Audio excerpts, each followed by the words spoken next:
Yeah, thanks, Peter. And thanks for having us. It's good to be back in person.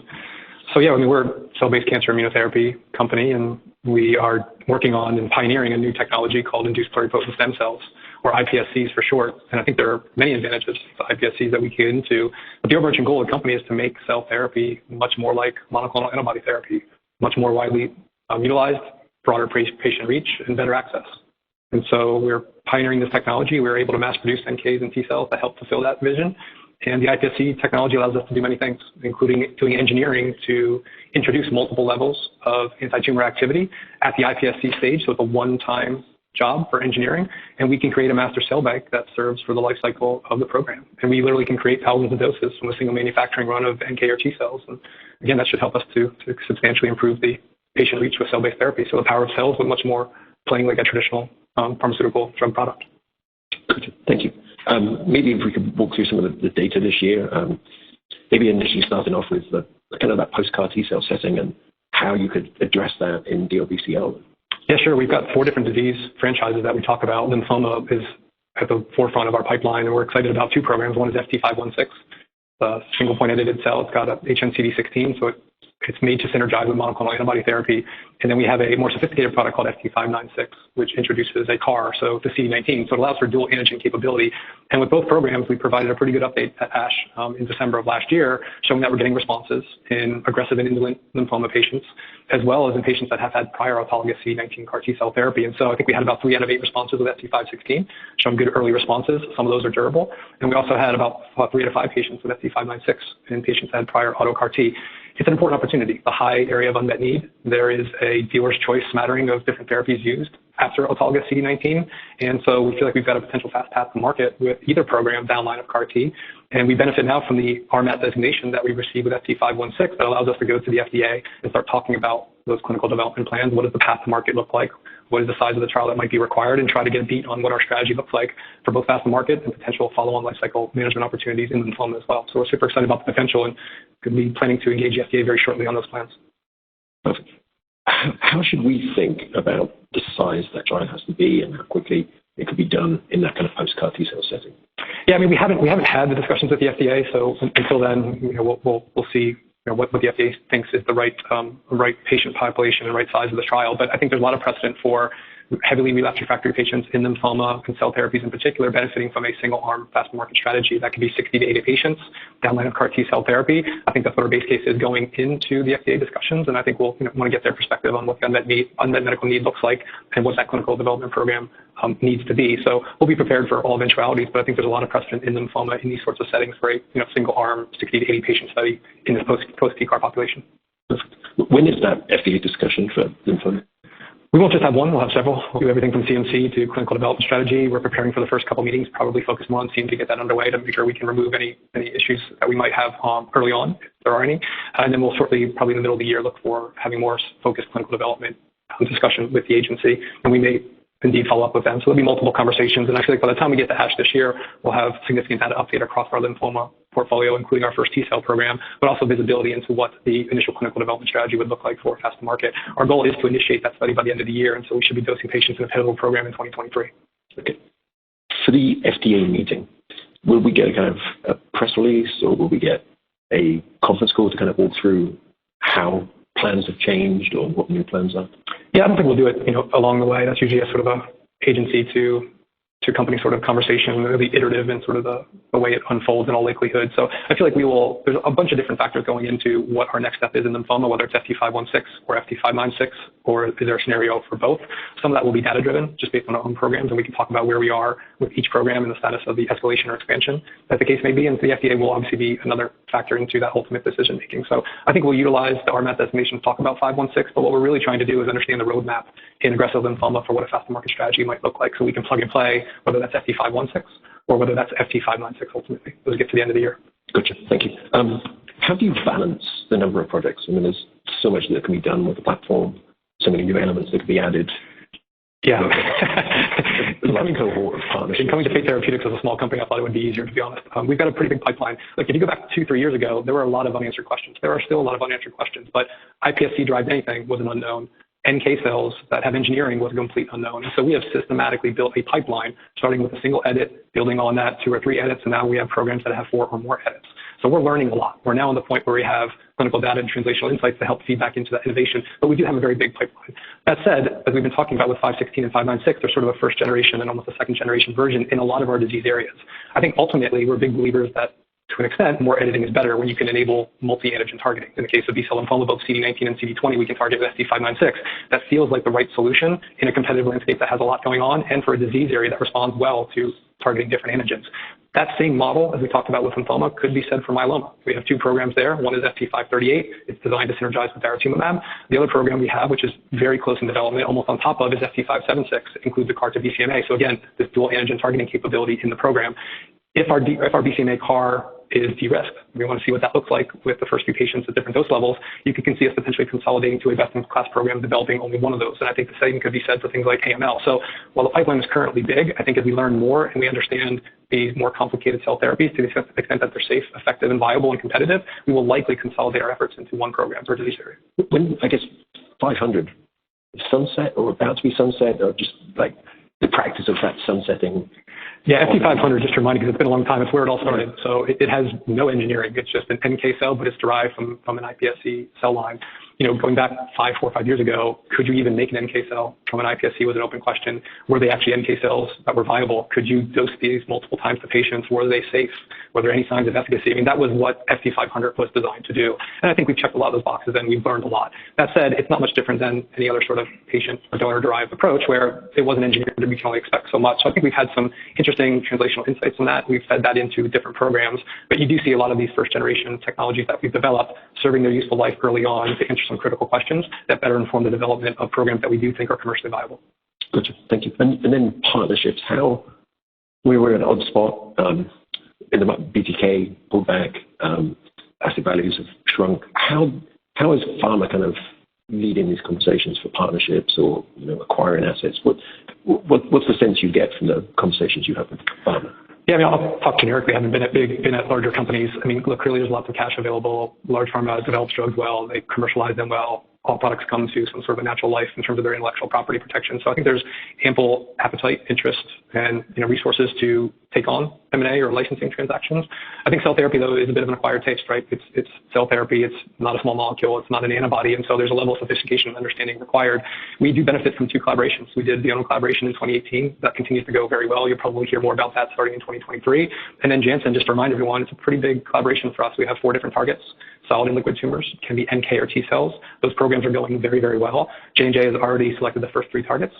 We're not able to disclose those yet, and they're working on the 4th target, and we've been accelerating that work. So that collaboration is 2 years in. It's going really, really well, and we expect to file at least the first IND for the first program for J&J by the end of the year.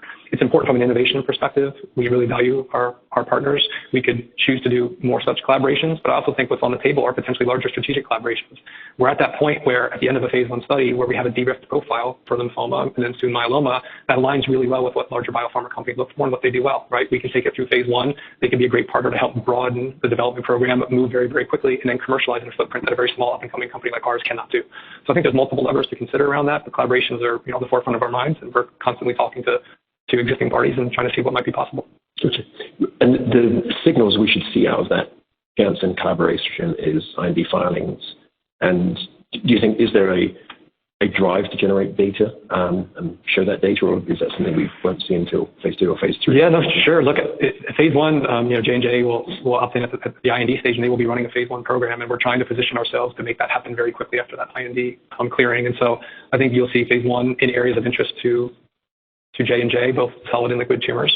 I think we'll move as expeditiously as we can into phase 1 development. J&J does lead that for us. We do, as Fate, have the opportunity to opt back in to get into a pivotal program, into a 50-50 in the U.S.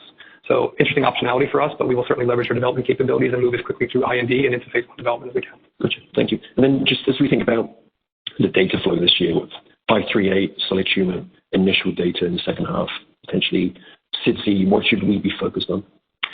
mean, these are the second, third generation programs that I think may give us our first insight into can NK cell therapies that are engineered make a meaningful impact for patients in solid tumors. We're starting with FT538, and just to remind people, it's a 3-point edited cell. It does have its own cytokine support in the form of IL-15 receptor fusion. It does have something called a CD38 knockout, which we initially did to prevent fratricide from combining with DARA in myeloma, but it just so happens, as is often the case in biotech, we got a little lucky.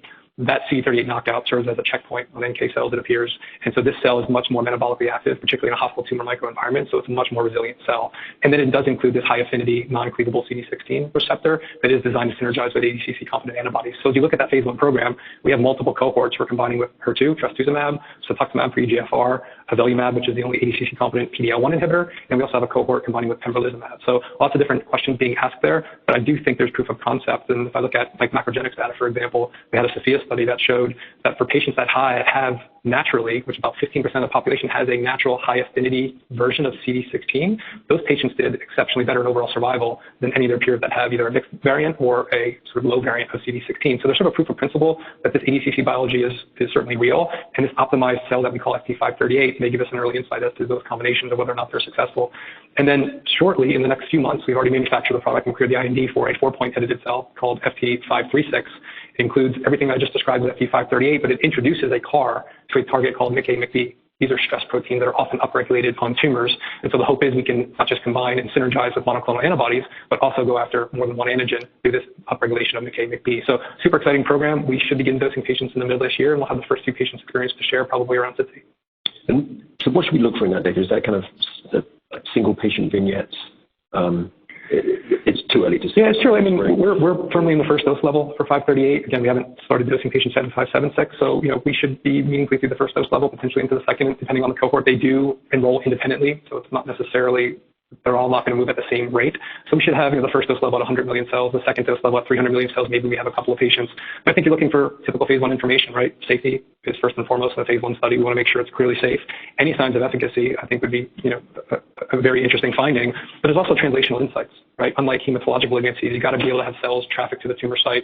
Can we find evidence in a tumor biopsy, for example, that our cells are there? Is there any sort of suggestion that the tumor microenvironment has been modeled in some way, shape, or form? Are we lucky enough to find some sort of connection to a T cell and kind of this innate adaptive immunity connection? So there's a lot of things that we're going to be looking for. Hopefully, a lot of translational insights. It'll be the first among a couple different updates that we get into, but I think an important update overall for the company. Gotcha. Thank you. And then remind us, is that mostly lung patients that we see? It's really tumor dependent. Lung is a clear focus for us. Obviously, it's a very large market opportunity, still lots of unmet need, but depending on what the antigen is, so HER2 is obviously can be lung cancer, could also be breast cancer, gastric cancer, EGFR. You start including things like head and neck cancer, for example. So it's not a true basket all-comer study. There is some sort of focus based on site selection and investigators, but it is a fairly broad range across different cohorts in terms of the tumor types that we'll be treating. Perfect. Thank you. What's the worry about moving into solid tumors? I mean, I guess you've got at least a couple of shots on goal here. What's the biggest pushback you get from investigators? No pushback at this point. I think it's just the unknown, right? Solid tumors is very difficult, right? I mean, our first programs are no different than many companies that go into hematologic malignancies like lymphoma or myeloma, where the biology is understood for the targets that we're addressing, and so it should work. Solid tumors are much more difficult. Response rates are significantly lower. The durability of those responses is significantly lower. It's a tougher nut to crack, and I don't think any of us really understand the biology. So I think it's the unknown. I think people are generally excited about seeing safety, some signs of efficacy, at least in a couple different cohorts, and then the translational insights that might help us go back and retool and make new programs with different degrees of innovation that help further advance what we're doing in solid tumors. These things typically are stepwise, right? You will get some sort of a step up function in efficacy at some point, and then we meander around until we figure some things out until the next sort of inflection point. So I think we're at the forefront of that potential first inflection point. We'll see what we get for these first 2 programs and the learnings, and then see what we can do from additional innovation. I should say, we've mentioned J&J, and I'll know briefly, there are solid tumor targets associated with both programs, including NK and T cells. We've made quite a bit of advances, particularly on the T cell side as well. So I feel like we have a lot going into the end of the year and a lot to be excited about in 2023. Good. Thank you. I'd love to talk about durability, your kind of unique position where you can give multiple dosing and kind of integrate that into current therapies where you could potentially slot in with R-CHOP. Yeah. So we're starting down line of a lot of heavily relapsed refractory patients. One of the exciting things, and it's really our NK cell platform in general is designed to do this, with that CD16 biology, we are literally trying to just utilize the regimens that physicians are comfortable with and just simply add on top. We're not trying to displace anything. We're simply trying to synergize. The fact that we bring the CD16 biology to do that alongside, in the case of the NK cells that have CARs, this dual antigen capability, in addition to having a very benign safety profile, it's a really nice value proposition. And I think it allows us to go not in just relapsed refractory settings, but in early line settings. So two examples of this, one of which you mentioned in B-cell lymphoma, is combining with R-CHOP in frontline therapy, right? R-CHOP's been used as a standard of care in frontline DLBCL for 2 decades. And while that might change a little bit based on some recent data, I feel like there's still a pretty big opportunity to combine with the existing standard of care. I think that allows patients to stay in the community longer. I think we sort of compete for that referral then before it ever gets to an academic center. And I think the profile of our product plays really, really well there. The other opportunity, which is even clearer in terms of its sort of proof of concept, is a combination with bendamustine and rituximab. It's an agent used in both aggressive and indolent lymphomas. It's used relatively early on in the treatment paradigm. And you've seen other products, specifically Kymriah, about 20 or 25% of their patients on their label have used bendamustine as an alternative to Cy/Flu. So we're trying to get away from the typical Cy/Flu regimens. In this case, use bendamustine. I know Novartis is also doing this per their ASH update with their second generation program. So bendamustine really seems to be working for Kymriah.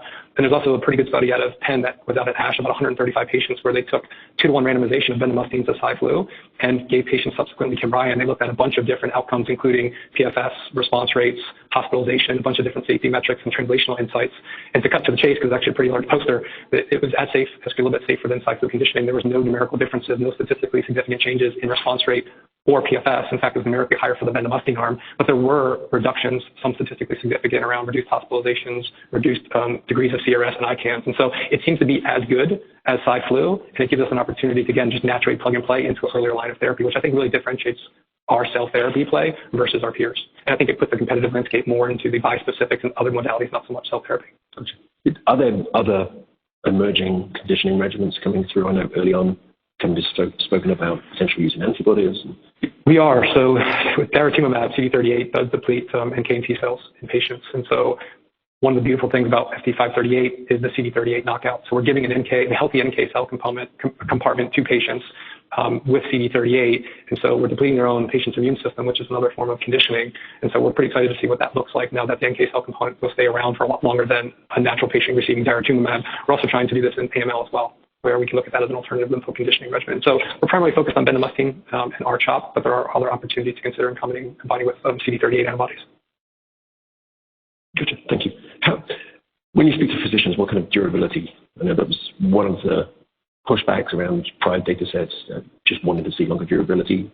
KOLs, what are they saying? Yeah, I mean, the durability question is still open. We had some pretty good data at ASH, and we'll roll that movie forward, and we'll add new patients on. So I think we'll get a much clearer sense of what that looks like in December of this year. I do think the setting matters. So the answer to your question is, if you're talking to a academic KOL who gives CAR T, and that's what they do at their center, that is the benchmark.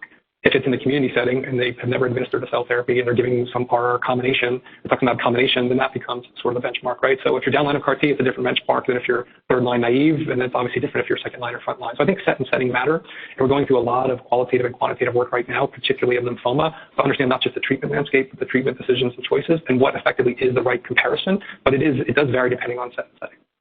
Gotcha. Okay. Thank you. And I guess as we think about further data this year, what should we be thinking about updates around 516 and 596?